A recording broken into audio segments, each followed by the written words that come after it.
I just don't see the Cardinals being able to pull this one out. I mean, I think the first 5 games of their schedule have been pretty tough, and they played a lot of playoff teams, and this is another team that was in the playoffs last year. And I think the Eagles, that 4-0 record speaks for itself. I think it's pretty legitimate, and I think they're going to come in here. They're going to have a good amount of fans on their side because Philly fans travel well.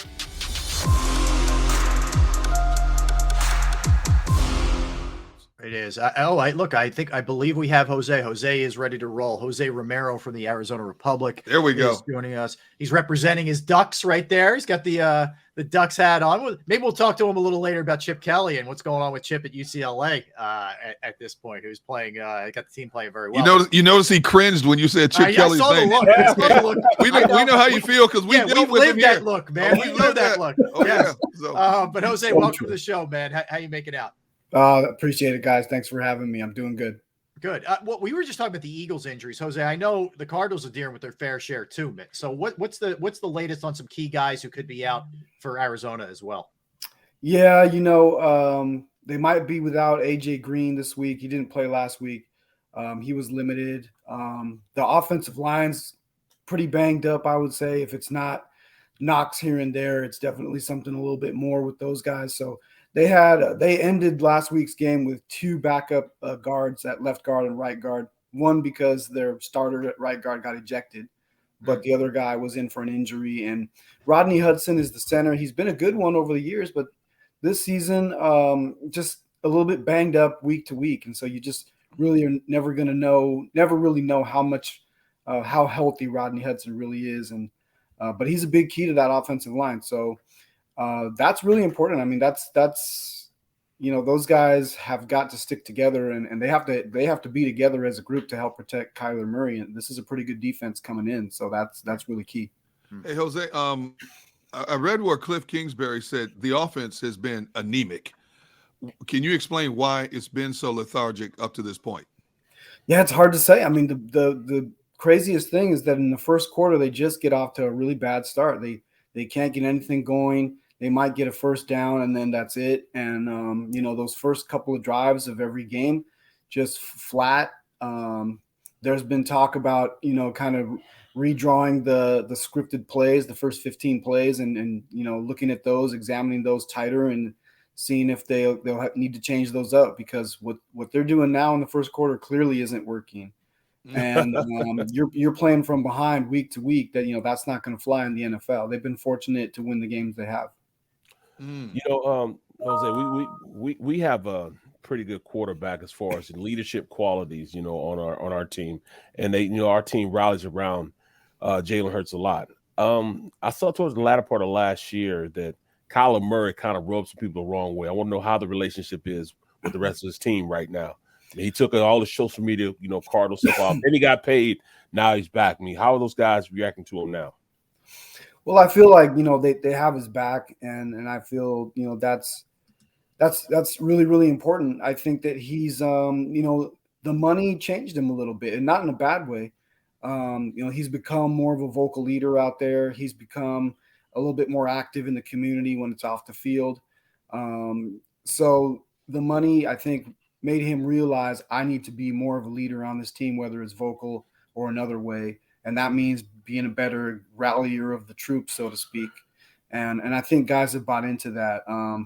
He's still kind of a work in progress as a person growing into NFL stardom, where he hopes to be one day. So, but he's definitely taken on a stronger role in the locker room. He's more accountable, it seems. He's willing to kind of call guys out even post game. And I think guys appreciate that. Jose, I'm glad you brought up the money aspect of it. And I want to ask you 2 questions in one. First of all, what was the general perception when it was announced that Kyler was getting this mega contract from the media and the fan base alike? And how is he perceived now that the Cardinals have been like on that proverbial roller coaster up and down through 4 games? Yeah, I think, expectations here are raised for him significantly. People want to see, now that he's getting the money, people want to see the results. And I think for the first, 3 years, the fans here were excited about Kyler Murray and what he can bring to the field and what he does on the field. And, just thinking to themselves, we got a good one here now, but now he's got to take us to the playoffs and win in the playoffs, because that's the next step, really. I mean, this team started out when he first got here, they were pretty bad. They improved the following year. Last year they won 11 games, but they got off to a hot start and then fizzled in the second half of the year. So this is still a prove it to me. This is Kyler Murray having to prove himself to this fan base, and that's really what they want. This fan base here regarding sports is fairly laid back about things, but when it comes to the Cardinals, it's a little different. It feels different. It feels like it matters to them more. And Kyler Murray is at the center of all of that. So as he goes, the team is going to go, and he just has to take more of that. He has to continue to keep growing, and then also be the guy that he's turning into. Hey, Jose, let me stay on that and just go hand in hand with Kyler is Cliff Kingsbury. What is the fan base's sense of what's going on? Because as you mentioned, quick start, fade the last couple of years here. It's I know this year's been kind of up and down, but for the last 2 years, the way the seasons have closed, are the fans still big backers of his, or are they looking that maybe if this goes sideways this year, make a change? I think they are. I mean, I think they still back him. I don't think they necessarily blame everything on Kyler Murray. I do think that there's probably a few more detractors of Coach Kingsbury than there are of Kyler. I think he came in as a guy who's known for creative offenses and creative plays and things like that, and somehow that hasn't always manifested itself on the field. So, and in the NFL, guys are just better, right? All the way around. You're facing quicker, faster, smarter defenders, and Cliff Kingsbury, sometimes he still has to find a way to adjust to that. Yeah, well, that's the adjustment that we're looking at. You wouldn't say he's on a hot seat, though, right? I wouldn't say so. Not Okay. at this point. Well, I mean, you guys were great last year. You won like 8 games in a row, and all of a sudden fizzled out the second half of the season. When my Packers took them down, I didn't want to bring that up. Thank you. Thanks for adding that there. Exactly. What led to that? What do you think led to that total breakdown last year, and how did it affect these guys going to this year? I mean, it was a lot of factors. I think you're not going to go through a whole season completely healthy. Teams are going to start to watch the film. There's going to be more and more film week to week. They're going to start figuring things out. When Kyler runs with the ball, better things happen. Things just seem to go better on offense, and he got away from that, and he's gotten away from that this season too. So they have to find ways to get him more out of the pocket, scrambling, maybe improvising more. I know that might be good for his overall health, but it's really what drives the team when he makes plays there out in the open field. But I just think that, they didn't have DeAndre Hopkins at the end of last year. They didn't have J.J. Watt for most of the season. Those are 2 guys that have really, really big roles, not only on the field, but in the locker room with the team. I mean, guys just really look up to them. And, that was hard. I mean, that was, they were losing, and they just for some reason can't seem to figure it out at home. We're looking at a team who has not won a game at home in almost an entire calendar year. Wow. So, for some reason, and they just can't seem to put it together. They can't finish off a team at home. And there's been some good teams coming in here, but still, you'd like to think that in the NFL, the home field advantage is real, but not with these guys. So that was a big thing. Not winning at home at the end of last year, losing some guys, and teams figuring them out, I believe, in the second half of the year. Will the eventual return of DeAndre Hopkins make that much of a difference in the offensive flow, or does it, or do the problems run that much deeper? No, I think that will make a big difference. I mean, he just takes away, he takes up an entire side of the field. So you're going to have, and look at what Hollywood Brown is doing in the first 4 games. I mean, Kyler Murray and him obviously have a great connection, and it's showing. And so, once you have Hollywood Brown and DeAndre Hopkins on the field at the same time, you got to focus on somebody, because those guys, one guy is a beast over the middle. The other guy can go downfield and, make the yards after catch. So that's going to really, really, I think, boost the offense. they've got to get James Conner. They got to have. That's what I want to. Yes, James Conner. I mean, and that's a guy. He finally looked like he got loose a little bit last week, but in the first 3 games, he was hardly even there. Mm-hmm. So that's another thing. Once they get all those pieces going, just like they did in the first half of last year, then I think things will take off on offense. Yeah, you look at the defensive side of the ball. I look at that defense and I see that they have speed, but they don't necessarily have the horses to run right. I mean, I like JJ Watt, but he's at the end of his career. Zach Allen is a player, man. I like him. Zaven Collins finally got his stuff together, from last year coming to this year. He's playing at a high level. Marcus Golden can still rush the passer a little bit, but I'm looking at the tail end. You got Budda Baker, you got Jalen Thompson. Both of those, they're pretty good safeties. They've got I think 2 interceptions at this point, but you guys only have 4 sacks. You guys sound like the former Eagles team last year. 4 sacks in 4 games. That's tough. Yeah, Watt's got 2 of them. Yeah. So how do they generate pressure without they need to generate more pressure. Who are they looking for to generate that pressure? That's a great thing you bring up there, because yesterday Cliff Kingsbury was asked, or not, Vance Joseph, defensive coordinator, was asked about that yesterday. That very same question you just asked. How do they get more sacks? And Vance Joseph was, seemed a little bit perturbed by the question. Maybe just a little upset that his team isn't getting sacks, but not really saying that. But the response was, I don't really look at the sack numbers. I look at, I care about winning the game and what it takes to win the game. But I definitely feel like that has to be something they're talking about on defense, not getting the sacks. And, like you said, JJ Watt can only do so much, at this stage in his career. Zach Allen was great last week, and he's only getting better. Dennis Gardeck is a guy who comes off the edge, who gets some good pressure at times. And obviously Marcus Golden has been a good sack guy over the years. But those guys, it's for some reason it's not happening consistently enough. And I think they got lucky. They got Baker Mayfield kind of on an off day, not a very good day for him on Sunday. And so he made some mistakes when there was pressure and even when there wasn't pressure.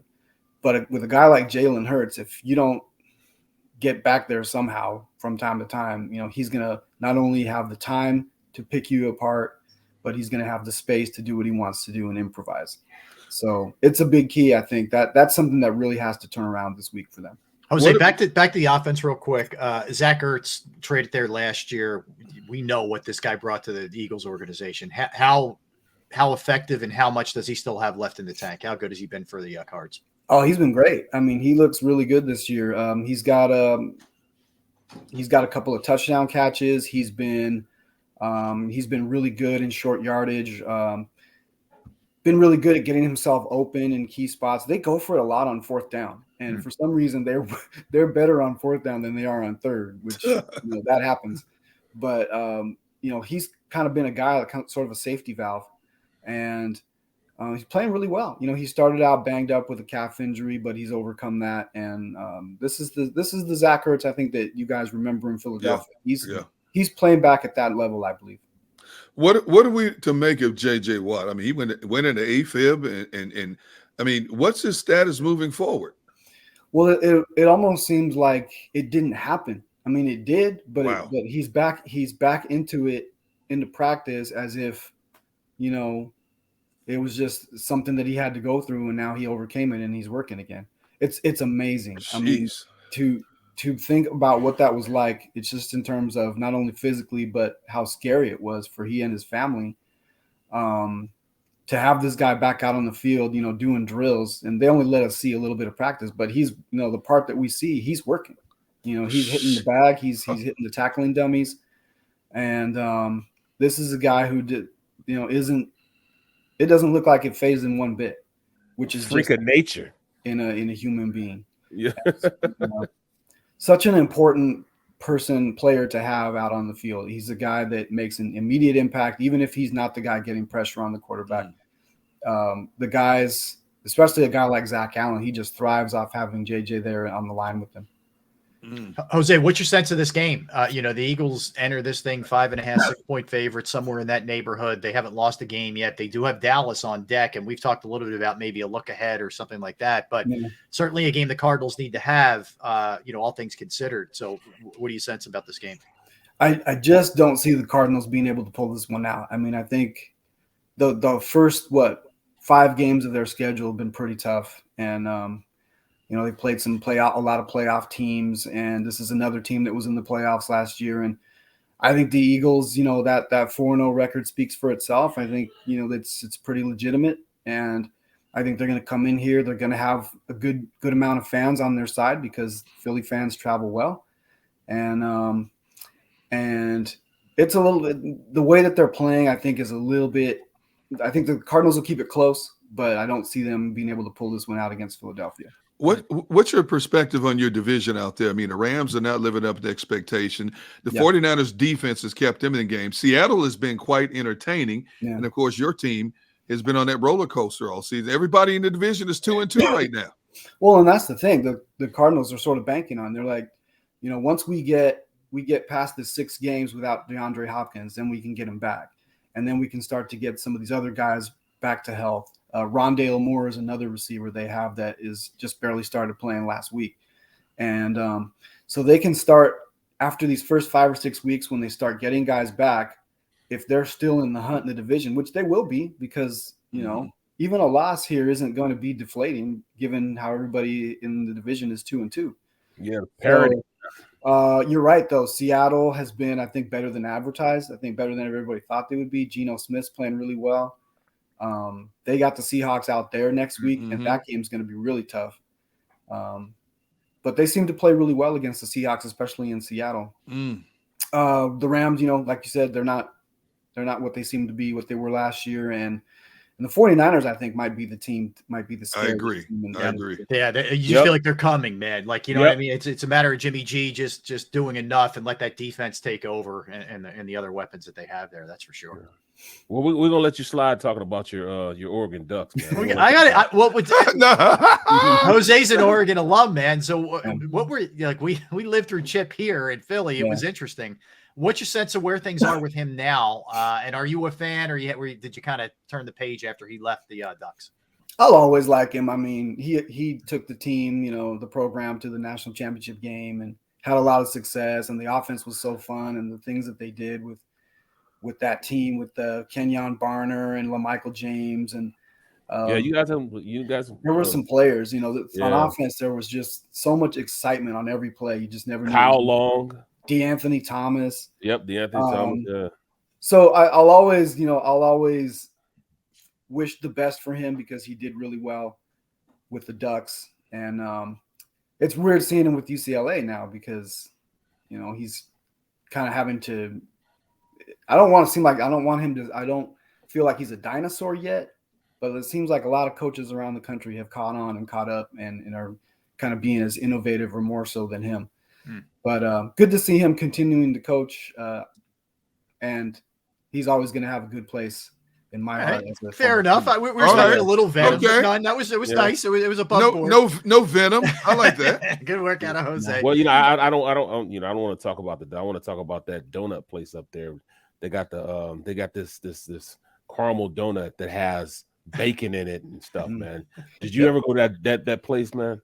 I think you're referring to Voodoo Donuts. Up in there Portland. It is right there, Voodoo Donuts. Yeah. So I grew up in Portland, in the Portland area, and the city wasn't known for all the donut stuff and all the stuff that they're known for now. When I was growing up there, we were just America's best kept secret, just a place up in the corner of the corner of the country where Californians moved to.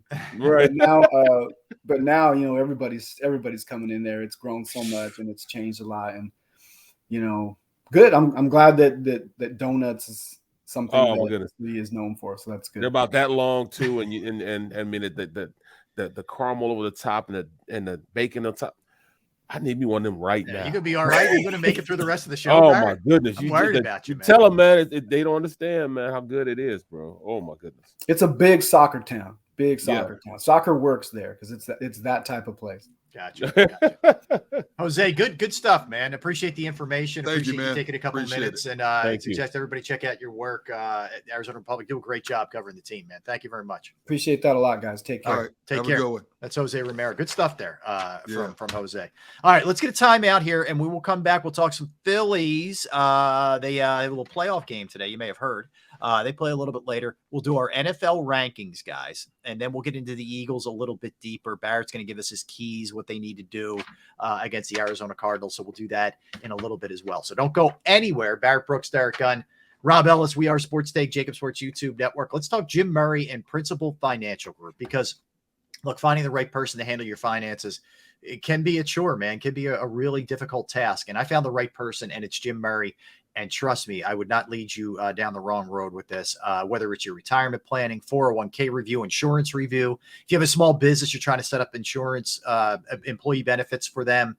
That's another thing that Jim can help you with. I've entrusted my IRA, 401k rollovers to Jim. I also use them as a sounding board. If I'm not understanding something, tell me what's going on here, what's a good trend, et cetera, et cetera. He's awesome with all those kind of things. Give him a call, 610-996-4751, 610-996-4751, or you could email him, murray.jim@principal.com. That's Murray, MURRAY.jim@principal.com.